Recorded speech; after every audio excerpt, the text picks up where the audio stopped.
네, 2025년 일사년 새해가 밝았습니다. 사람들은 새해가 되면 저마다 기대나 소망을 품게 되는데 올해는 어떻습니까?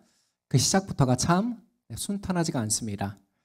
알다시피 12.3 내란 사태로 인한 탄핵 정국이 계속 이어지고 있고 연말에는 제주항공 여객기 참사까지 겹치는 바람에 많은 국민들이 불안과 우울감을 호소하고 있어요.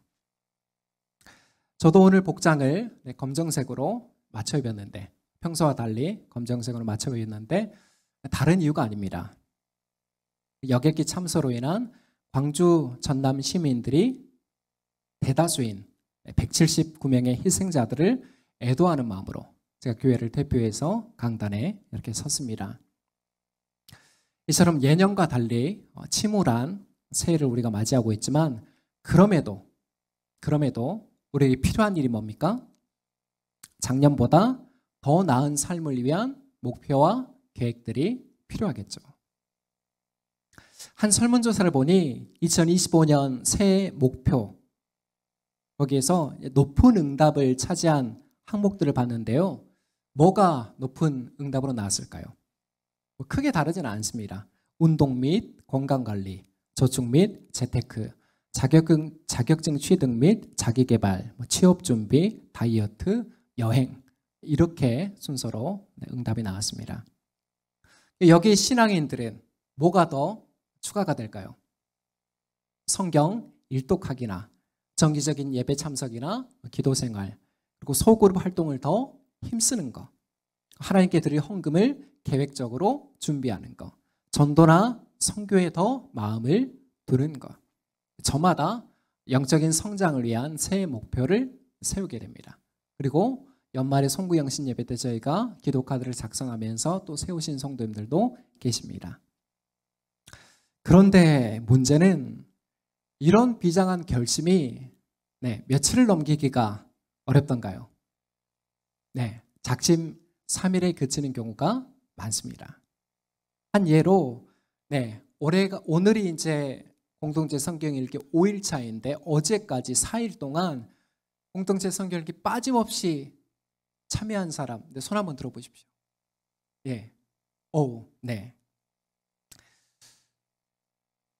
너무 좌절할 필요가 없는 게 여러분 뇌과학적으로 작심 3일이 근거가 있다고 해요. 여러분 우리 뇌의 구조는요. 우리가 오랜 세월 동안 유지해왔던 그런 행동이나 패턴에 매우 익숙해져 있습니다. 그래서 갑작스러운 변화가 일어나면 기존의 그 질서를 방해하고 깨트리는 성격이라서 우리 뇌에서는 그 거부감 때문에 상당히 스트레스를 받는다고 해요. 그리고 이때 우리 뇌는 그 스트레스를 대항할 목적으로 아드레날린이나 코티솔 이렇게 두 가지 호르몬을 분비하는데 안타깝게도 이 호르몬의 효과가 며칠밖에 가지 않는다는 거예요. 3일 정도밖에 가지를 않는다는 거예요.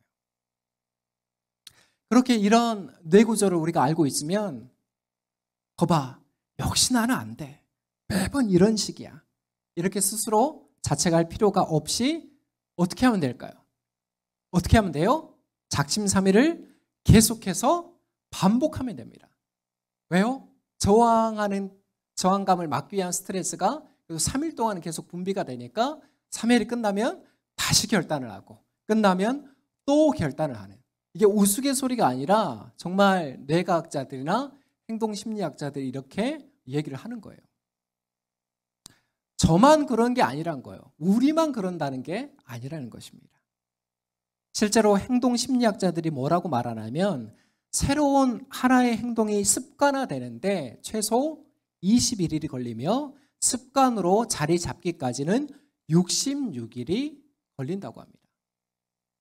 그래서 교회에서 기도회 하면 요새는 다니엘 기도회, 21일 기도회 이런 것들 많이 하고 시중에 나와 있는 책들 보면 100일 정복, 100일 완성 이런 것들이 다 뇌과학적인 행동심리학적인 이유가 있는 거예요.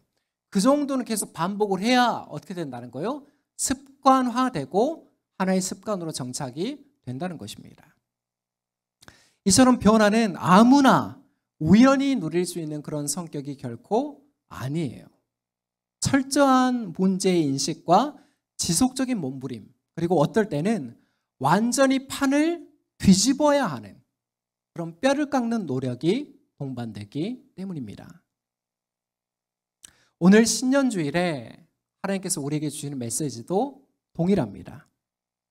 오늘 본문에서 예수님은 낡은 형식과 생명력을 잃은 습관을 과감히 버리는 참된 변화와 혁신을 우리에게 요구하시는데요.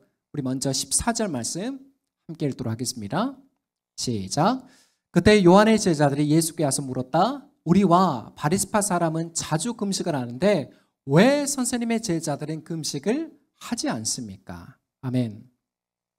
오늘 사건은 세례자 요한의 제자들이 주님께 와서 던진 질문에서 시작되는데 그 내용이 뭐라고요? 자신들과 곧 세례 요한의 제자들과 바리새인들, 바리새파 사람들은 자주 금식을 하는데 왜 선생님의 제자들, 곧 예수의 제자들은 금식을 하지 않느냐는 것이에요. 여기에서 금식과 관련된 유대인들의 문화에 대해서 우리가 잠시 살펴볼 필요가 있습니다. 먼저 모든 유대인들은 대속죄일로 불리는 그 명절 하루 동안 의무적으로 금식을 해야 했습니다. 그 이유가 뭐 때문입니까? 출애굽기 32장에 보면 모세가 시내산에 십계명을 받으러 올라간 사이에 이스라엘 백성들이 무슨 일을 벌이게 됩니까? 그 기간을 참지 못하고 금송아지를 만들어서 그 금송아지를 하나님이라 숭배하는 그 무도한 죄를 짓게 되죠. 산에서 모세가 내려와서 그 참담한 광경을 보고 어떻게 반응합니까? 하나님께 받아온 그 돌판에 새겨진 십계명을 던져서 깨트려 버리죠. 이윽고 모세가 다시 산에 올라가 십계명을 받아 내려오는데 대속죄일의 기원이 바로 여기에 있습니다. 그 금송아지 만든 거 모세가 어떻게 처리해요? 다 갈아버려가지고 다시 다 마시게 만들잖아요. 그리고 구구상 숭배에 앞장섰던 사람들을 다 죽이잖아요. 대속죄일의 근거가 바로 여기 있는 것입니다. 그래서 이날은 이스라엘 백성들이 1년 동안 지은 모든 죄를 용서받고 하나님과의 관계를 회복하는 매우 중요한 명절로 지켜진 날이 바로 대속죄일입니다. 이처럼 공식적인 금식은 대속죄일의 한 번인데 예수님 당시에 1세기 당시의 유대교는 더 엄격하게 금식을 지켰습니다. 그래서 오늘 나오는 이 바리새파 사람들은 일주일에 2번씩 규칙적으로 금식을 했고 또 명절이 돌아오면 추가로 더 금식을 했던 것이죠. 일주일에 2번 금식하기 여러분 쉬웁니까? 어려웁니까? 무지무지 어려워요. 네. 우리가 건강검진 있을 때 대장 내시경이나 위 내시경 받으면 한 반나절 정도 금식하고 가야 되잖아요. 참기 쉬워요? 어렵습니다. 그때 막 TV에 막 먹방 나오고 막 그러면 막 미칠 것 같잖아요. 일주일에 2번 금식은요 엄청난 겁니다. 왜 이렇게까지 엄격하게 금식을 해야 했냐? 이유가 다른 게 아니에요. 당시의 금식은 하나님 앞에 애통하며 회개하는 마음보다 사람들 앞에서 자신의 경건함을 과시하고 존경을 받으려는 위선에서 비롯됐습니다. 예전 성경에는 예수님께서 너희는 외식하지 말라라고 나와 있는데 그 번역이 좀 이상하잖아요. 아이들이 들으면 우리 집은 한 달에 한 번 외식하는데 이제 그것도 하면 안 되나? 그 외식이 아니라 위선으로 우리가 받아들이면 좋습니다. 그래서 예수님이 산상설교에서 마태복음 5장에서 7장까지 나와 있는 산상설교에서 뭐라고 말씀하십니까? 너희는 금식할 때 위선자들과 같이 누구에게 보이려고 하지 말라고요? 사람들에게 보이려고 하지 말아라. 수염을 기르고 씻지 않은 채 그렇게 티나게 하지 말아라. 그렇게 말씀하신 거예요. 어쨌든 이런 상황에서 왜 당신의 제자들은 금식하지 않느냐는 그 질문에 예수님이 뭐라고 답하십니까? 우리 15절 말씀 함께 읽도록 하겠습니다. 시작. 혼인잔치의 손님들이 신랑이 자기들과 함께 있는 동안에 슬퍼할 수 있느냐? 그러나 신랑을 빼앗길 날이 올 터이니 그때에는 그들이 금식할 것이다. 아멘. 이 당시의 유대인들의 결혼 풍습을 보면 지금 우리처럼 하루에, 아니 한 4, 50분 만에 그냥 다이렉트로 끝내버리는 것이 아니라 일주일 동안 잔치가 진행됐습니다. 그리고 마지막 날 이제 신랑의 친구들과 함께 장인 집에 신부를 데리러 가면 그때서야 결혼 잔치가 마무리 짓게 됩니다. 엄청나게 길죠, 일주일이면. 그래서 결국 이 혼인잔치의 비유가 뭘 뜻하는 걸까요? 지금 예수님과 함께 있는 이 시간, 이 기간 동안이 혼인잔치 기간이기 때문에 먹고 마시며 충만한 기쁨을 지금은 누려야 된다는 거예요. 아니 그 결혼 예식 막 피로연 하는데 이런 복장 입고 와서 막 아이고 막 슬퍼하고 애통하면 어떻게 되는 거예요? 아니 그 분위기를 다 깨는 거잖아요. 지금은 그 기간이 아니다. 지금은 혼인잔치 기간이기 때문에 신랑 대신 예수님과 함께 있는 혼인잔치 기간이기 때문에 어떻게 해야 된다고요? 먹고 마시며 충만한 기쁨을 누려야 되는 기간이라는 거예요. 그러나 훗날 신랑을 뺏기는 날이 도래하게 되죠. 그게 언제입니까? 예수님께서 십자가에 달려 죽으시는 날. 그때에는 금식할 때가 온다는 것입니다. 이 말씀을 오늘날 적용하면 그 의미가 이렇게 되는 거예요. 우리가 작년 연말에 일어난 그 여객기 참사처럼 슬픔과 탄식 많은 이 세상에서 우리를 낮추며 하나님을 붙잡는 그런 금식도 물론 필요하겠죠. 마땅히 필요합니다. 하지만 그보다 참 소망 대신 예수 그리스도와 동행하는 기쁨, 그 평화를 누리며 살아가기를 오늘도 주님은 우리에게 더 원하고 계신다는 거예요. 금식해야 될 때, 애통해야 될 때가 분명히 있습니다. 찾아옵니다. 하지만 그보다 뭐가 더 많아야 된다고요?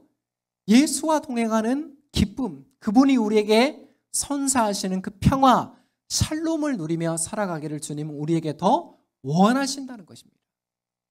아멘이세요? 그런데 그런 변화의 삶은 여러분 그냥 주어지는 게 아니에요. 그렇게 살기 위해서는 반드시 우리에게 요청되는 믿음이 있거든요. 16절에서 17절 말씀 함께 읽도록 하겠습니다. 시작. 생배 조각을 낡은 옷에다 대고 깁는 사람은 없다. 그렇게 하면 새로 된 조각이 그 옷을 당겨서 더욱더 크게 찢어진다. 새 포도주를 낡은 가죽 부대에 담는 사람은 없다. 그렇게 하면 가죽 부대가 터져서 포도주가 쏟아지고 가죽 부대는 못 쓰게 된다. 새 포도주는 새 가죽 부대에 담아야 둘 다 보존된다. 아멘. 요즘 건조기 쓰는 가정들이 이제 많이 늘어나고 있죠. 3대 이모라고 하잖아요. 뭐가 있습니까? 식기세척기와 건조기와 로봇 청소기. 이제는 그 스타일러까지 포함돼서 뭐 4대 이모라고 그렇게 부르는데, 여러분 건조기의 장점이 정말 많잖아요. 겨울에 밖에다 빨래를 널지 않아도 되고, 유일한 단점이 뭔지 아세요? 써보신 분 아시죠? 뭐예요? 건조를 잘못 돌리면 옷이 줄어들게 되는 거예요. 저도 내복을 한번 잘못 돌렸더니 소매가 이렇게 줄어들더라고요. 그래서 좀 큰 옷을 사가지고, 이제 체린이 같은 경우는 좀 큰 옷을 사가지고 이렇게 조금 당겨가지고 맞게 입는 용도로는 괜찮겠다, 그런 생각이 들었습니다. 16절 말씀도 동일해요. 그래서 생배 조각이 뭐냐면 새 천조각을 뜻합니다. 한 번도 세탁하지 않은 새 천조각을 말하는데, 만약 이 새 천조각을 낡은 옷에 이어붙이면 어떻게 됩니까? 어떻게 돼요? 세탁을 했을 때 그 새 천조각이 줄어들면서 이어붙인 낡은 부부까지 잡아당겨서 그만 찢어지고 마는 거예요. 17절도 이와 동일한 비유잖아요. 작년 연말에 이마트에 연말 장을 보러 가니까 그 포도주를 무료로 시음하는 그 부수가 있더라고요. 미니 종이컵에 거의 한 모금 정도 되는 양이라서 제가 가서 홀짝 마셔봤습니다. 한 모금 정도는 괜찮잖아요. 근데 저는 레드 와인보다 달달한 화이트 와인이 더 맞는 것 같았어요. 어쨌든 17절에서 주님은 이런 포도주를 담는 방식을 말하는데 왜 새 포도주를 낡은 가죽 부대에 넣으면 안 된다는 겁니까? 낡은 가죽 부대의 성질 때문에, 특성 때문에 그런 거예요. 가죽 부대가 동물의 가죽으로 만든 그 가죽 부대가 오래되면 딱딱하고 굳은 상태가 되고 신축성이 늘어나는 신축성이 떨어지게 되므로 포도주가 발효되어 팽창되는 그 힘을 견딜 수 있을까요? 없을까요? 견디지 못하고 결국 터져버리게 되는 거예요. 그래서 결국 새 포도주는 어디에만 담아야 된다고요? 새 포도주는 오직 새 부대에만 담아야 포도주와 가죽 부대 둘 다가 보존이 된다는 것입니다.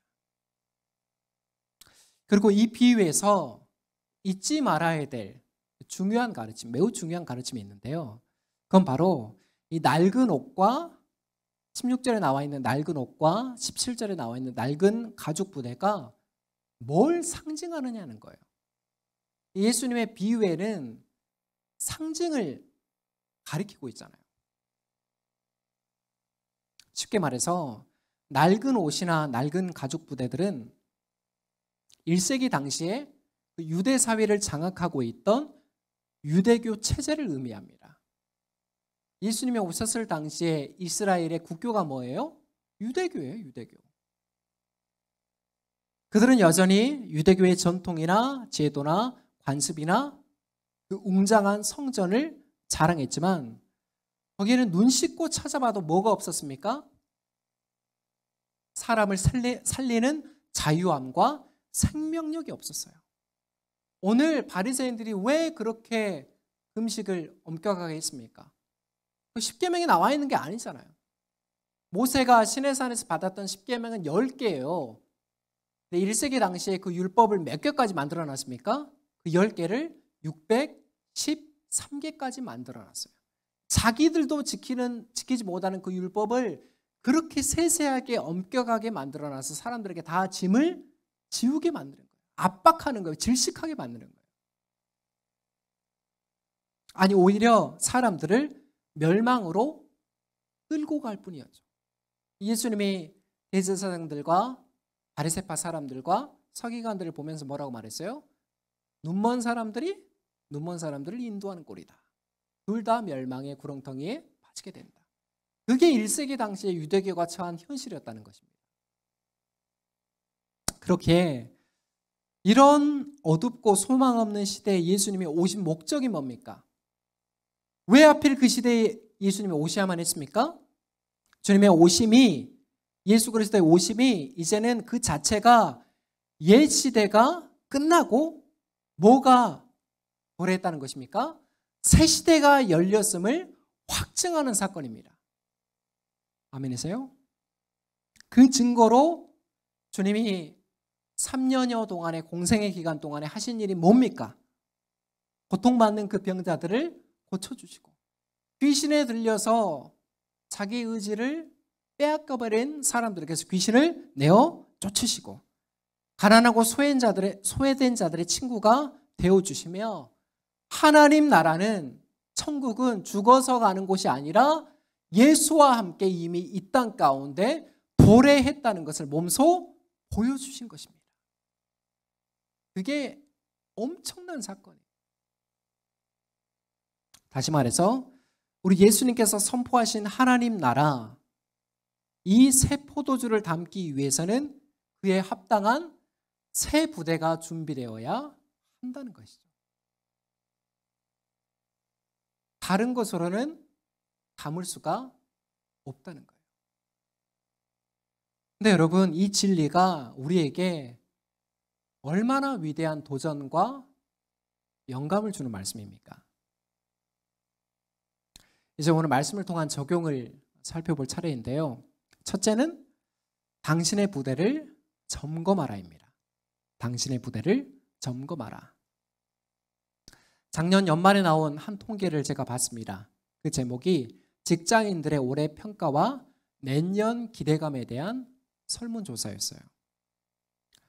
먼저 작년에 대한 전반적인 평가는 사회 전반에 관한 부정적인 정서가 높아지는 그런 경향을 띄었습니다. 높은 응답순으로 살펴보면 1위는 올해는 뭔가 모르게 불안함이 가득했던 한 해였다. 2위는 올 한 해가 끝난다는 것이 그저 다행스럽게 느껴진다. 3위는 올해는 모든 사람들에게 잊고 싶은 한 해가 될 것이다. 이렇게 응답이 나왔는데 여러분 놀라운 게 뭔지 아세요? 이게 이 설문조사가 여객기 참사 전인 12월 초에 이루어진 조사임을 감안하면 실제로 체감되는 부정적인 정서는 어떨까요? 훨씬 더 크다는 거예요. 정말 올해는 기억하고 싶지 않다. 특별히 그 12월은 지금까지도 저도 이 누적된 스트레스가 이렇게 컸던 적이 있었나? 그 정도입니다. 다음으로 내년에 대한 기대감을 묻는 항목에서도 내년에는 올해보다 정치적으로, 경제적으로 좀 더 나은 해가 될 것 같다는 그 전망이 과반에도 미치지 못하는 걸로 나타났습니다. 뉴스에서 우리가 보다시피 정치적인 불안정성은 여전히 큰 상황이고 2025년도 올해 우리나라 경제 성장률이 몇 프로가 되는지 아세요? 1%대입니다. 1%대. 1.8%대 이미 저성장의 늪에 빠진 걸로 그렇게 예측되는 상황이에요. 여기에 우리의 가계나 개인의 상황들은 또 어떻습니까? 새해가 되었음에도 새해가 되었지만 밝고 희망찬 일보다 우리의 기대나 소망을 꺾는 문제들이 더 많은 게 현실이에요. 이처럼 새해 초부터 두려움이 덜컥 우리 가슴에 밀려올 때는 대체 우리가 어떻게 반응을 해야 될까요? 그냥 잘 될 것이다. 그냥 잘 될 거야. 이런 긍정적인 마음만 가지고 있으면 될까요? 여러분 제가 여러 번 말씀드렸지만 성경에서 말하는 긍정과 밖에서 심리학에서 그리고 조엘 오스틴 같은 사람들이 말하는 긍정의 힘과는 다른 것입니다. 성경은 어려움 가운데서도 긍정해야 할 소망이 있다는 것이고 그 긍정의 힘이나 긍정 심리학은 그냥 잘 될 거라는 거예요. 덮어놓고 그냥 잘 될 거라는 거예요. 그렇게 되던가요? 실제로 그렇게 됩니까? 그래서 오죽에 있으면 시중에 긍정의 배신이라는 책까지 지금 나와 있는 상황이에요.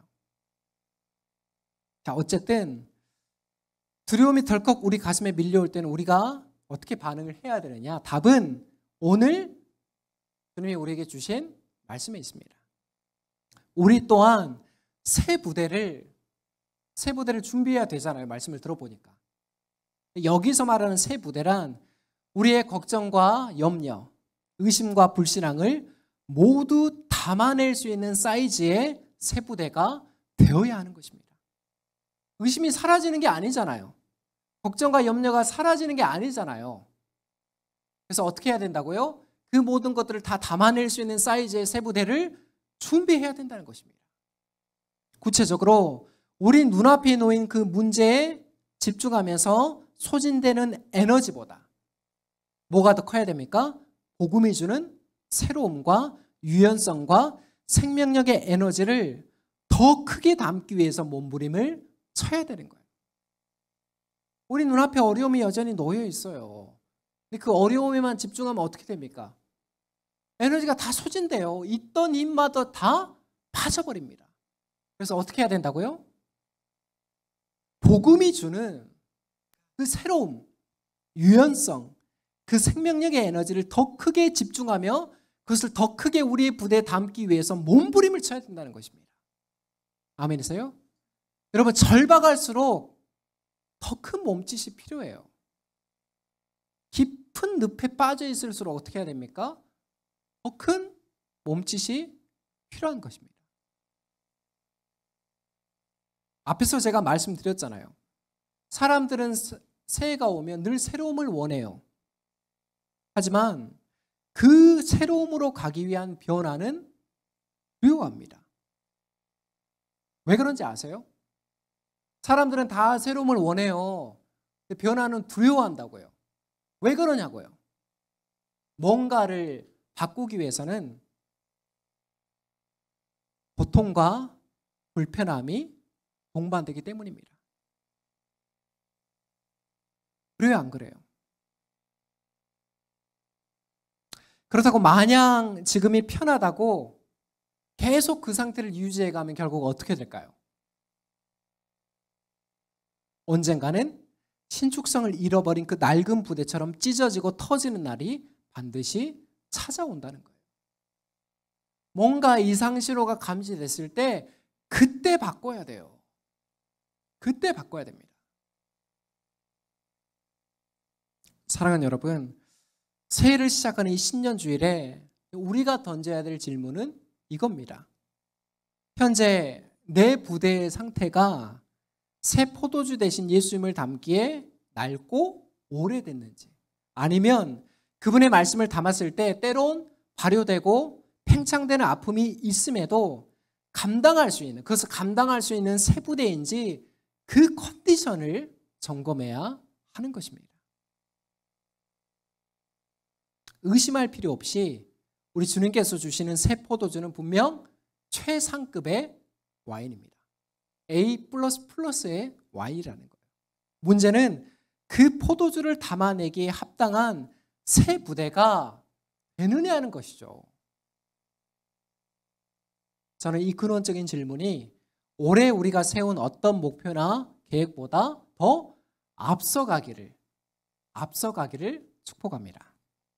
나아가 연말까지, 올해 연말까지 더 숙성되고 더 성장하는 믿음으로 우리 모두가 서기를 간절히 소망합니다.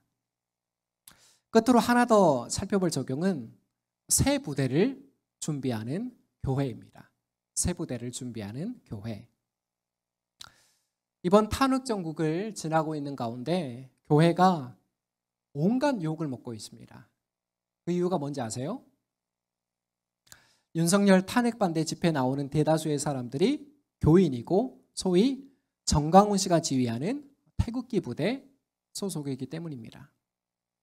지난주 금요일에 윤석열 체포영장 집행이 저지됐을 때 한남동 관저 앞에서 울려 퍼진 함성이 뭔지 아세요? 하나님 감사합니다 였습니다. 얼마나 어처구니가 없어요. 여러분, 갈라치기 하는 사람들의 말을 믿지 마세요. 이거는 좌우의 문제가 아니라고 제가 말씀드렸잖아요. 이거는 정치의 문제를 넘어서 이거는 정의의 문제예요.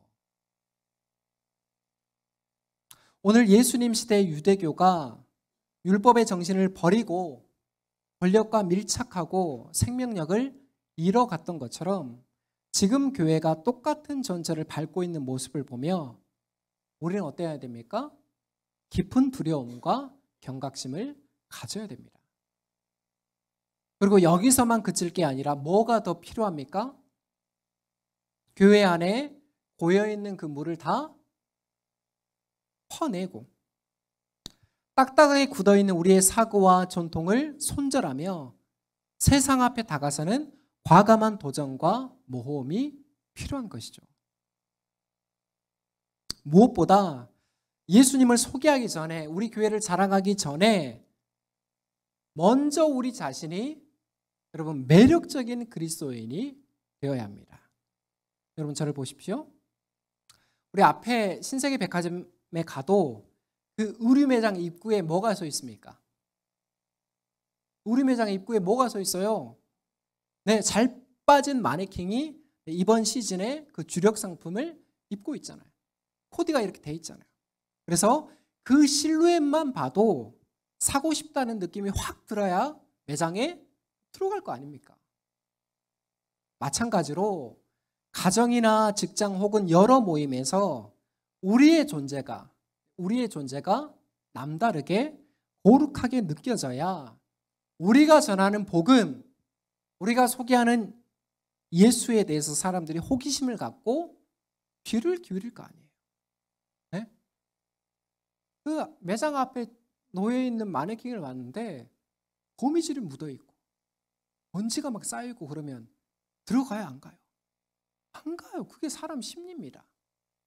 무의식적으로 어떤 제품을 딱 봤을 때 이거는 사고 싶다, 안 사고 싶다가 1초 안에 우리 뇌에서 결정이 되는 거예요. 여러분, 복음은 싸구려가 아니에요. 막 사정 해가면서 예수님 좀 믿어달라고 그런 세일즈하는 상품이 아니라는 거예요. 누가 손해예요? 누가 손해입니까? 네? 그 복음을 믿지 않으면 멸망이고 그 복음을 받아들이면 영생이라는 거예요. 이 가치가 녹아져 있는 것이 복음인데 왜 우리가 그걸 가지고 구걸을 하냐고요. 그럴 필요가 없는 것입니다. 올해 6월이 되면 우리 팔로교회가 설립 30주년을 맞이합니다. 그래서 주보 오늘 표지에 뭐가 나와 있어요? 네, 30주년이 이렇게 나와 있고 또 30주년 맞이해서 또 바뀐 게 있습니다. 뭐가 바뀌었습니까? 우리 교회 로고가 새롭게 바뀌었습니다. 전문 디자이너가 뽑은 새로운 로고로 바뀌었습니다. 여러분, 통계를 보면 100개의 교회가 개척하면 한두 개 교회 1% 정도만 자립에 성공하고 나머지는 10년 내에 다 문을 닫는다고 합니다. 자, 그런 세태 속에서 오늘까지 30년을 지속하게 하신 우리 교회를 향한 하나님의 뜻이 있을까요, 없을까요? 저는 분명히 있으리라고 믿습니다. 그리고 앞으로 우리 교회가 나아가야 될 방향은 이 시대를 향한 그 주님의 마음을 읽고 때론 과감한 혁신에 도전하는 새 부대를 준비해야 하는 것이죠. 앞서 말했던 세상으로부터 손가락질 당하고 비난당하고 오히려 더 세상보다 더 세속화됐다라고 평가받는 그런 낡은 부대로는 뭘 담아내지 못한다고요? 새 포도주 대신 예수님과 그분의 복음을 담아내지를 못한다는 거예요. 새 부대를 준비해야 되는 것이 명확한데 그 구체적인 방법이 뭐냐고 묻는다면 솔직히 저도 아직 잘 모르겠어요. 왜냐하면 작금의 한국교회는 해방 후로 계속 성장을, 우리의 경제 성장과 맞물려서 교회가 성장했기 때문에 계속 성장으로 올라가다가 이제는 어떻게 됩니까? 아래로 계속 연착륙이 아니라 아래로 수직으로 추락하고 있는 상황입니다. 한 번도 가보지 않는 길로 교회가 지금 가고 있기에 저도 어떻게 대응을 하고 30주년을 맞이해서 어떤 변화를 도모해야 하는지 솔직히 잘 모르겠어요. 그러나 이 저의 고민이 앞에 서 있는 목회자 한 사람만의 문제가 아니라 교회 전체의 거룩한 고민이 되어야 한다고 이것만은 확실하게 말할 수가 있습니다. 왜냐하면 하나님께서 저와 여러분을 불러 모아서 교회를 이루게 하신 것은 어두운 세상에 빛 대신 주님을 전하라고, 우리끼리 으쌰으쌰하고 우리끼리 잘 먹고 화목하고 그게 아니라 세상에, 어두운 세상에 빛 대신 주님을 전하라고 주님께서 우리를 교회로 부르셨기 때문입니다. 사랑하는 여러분, 올 한 해 우리의 개인적인 성취도 중요하지만 그보다 영적인 성장을 더 우위에 두시기 바랍니다. 왜냐하면 우리 영혼이 잘 돼야 뭐가 잘 됩니까? 범사가 잘 되기 때문입니다. 하나님과의 관계가 멀어진 상태에서 성공하고 잘 나가는 거, 그 결말이 안 좋아요. 안 좋습니다. 협박이 아니라 성경이 그렇게 말하고 있고 우리가 지금껏 봐왔던 신뢰가 다 그렇게 귀결이 됩니다. 그래서 우리의 개인적인 성취도 중요해요. 무시하라는 거 아니에요. 교회에 나와서 막 섬기고 헌신하고 봉사해서 그 시간 그 에너지 우리 교회가 다 뺐습니까? 그렇지 않잖아요. 중요합니다. 근데 뭘 더 우위에 두라고요? 영적인 성장을 더 우위에 두시기 바랍니다. 그러기 위해서는 반드시 세부대를 점검하고 준비하는 믿음으로 서야 되는 것입니다. 지금 이 자리에 모인 저와 여러분이 이 세상을 품어낼 그러한 믿음의 그릇으로 준비되기를 주님의 이름으로 축복합니다. 말씀을 맺습니다. 오늘은 2025년 신년주일을 맞아 새 포도주는 세부대라는 제목으로 말씀의 교훈을 받았습니다. 앞서 말한 대로 올 한 해는 거의 대부분의 지표가 부정적인 방향을 가리키고 있습니다. 그러나 믿음의 세부대를 준비한 성도는 그 어두운 전망을 뚫어낼 수 있는 힘과 저력을 갖고 있는 거예요. 무엇보다 새 포도주 대신 예수님을 모신 그 자리에는 세상이 줄 수 없는, 경험할 수 없는 기쁨과 평화가 임하는 것입니다. 그렇기 때문에 우리의 궁극적인 목표는 그 예수를 따라가고 그 주님으로 우리 마음을 채우며 그 왕의 복음, 그 하나님 나라의 복음을 세상 가운데 드러내는 일입니다.